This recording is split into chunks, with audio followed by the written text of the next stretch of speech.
A Brooklyn principal who lives on Long Island uses the address of a parent at her Brownsville job to send her own daughter to a higher-performing school 10 minutes from where she works, the Post has learned. The alleged subterfuge allows Samantha McElhaney John, who has led PS 327 Dr. Rose B. English since September 2023, to avoid paying at least $5,000 in non-resident tuition to the city. John, 47, lives in Nassau County's Roosevelt, where the struggling public schools were once taken over by the state. But her daughter's home address is listed in records at Brooklyn Landmark Elementary School in Bedford-Stuyvesant as Thomas S. Boyland Street, an apartment building a few blocks from PS 327. That's where Jessica Mott lives with her 2 kids, who attend PS 327. "I can't answer no questions right now," Mott told a reporter who knocked on her apartment door.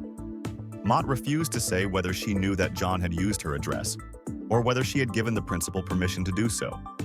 To enroll a student in NYC, parents or guardians must show at least 2 proofs of residency, such as a rental agreement or a utility bill. Joy Speckles-Knights, the principal of Brooklyn Landmark, did not answer an email asking how John verified the Brownsville address when she enrolled her daughter in July as a first-time DOE entrant. Claiming a false address to enroll in a public school can be prosecuted as fraud or larceny, according to legal experts. By using a Brooklyn address, John, 47, who made $179,251 last year, avoids having to pay NYC's non-resident elementary school tuition of $5,425 a year for a general ed student or $48,392 for a special ed pupil.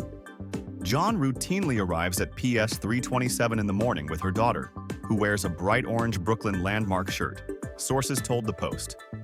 The girl sits in the principal's office until John leaves to drive the child to nearby Brooklyn Landmark, then returns to PS 327.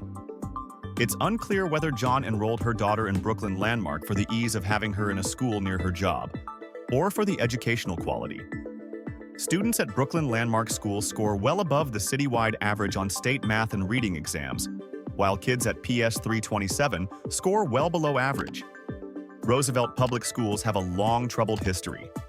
The state education commissioner took over the district's low-performing and dangerous schools in 2002, achieving little improvement after 11 years. State Comptroller Tom DiNapoli found the district under fiscal stress in 2022. Address falsification, potentially criminal, is especially unethical when a principal does it, experts say.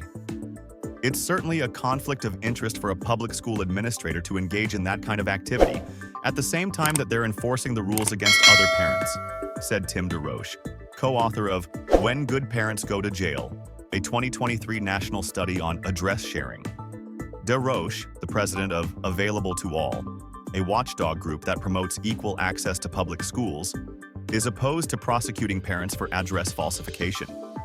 But he has no sympathy for education leaders who use the ploy to enroll their own kids in more desirable or conveniently located schools. "I would agree that's an abuse of authority. Certainly, her job could be in jeopardy," DeRoche said of John. John did not return messages seeking comment. DOE spokespersons did not answer repeated inquiries,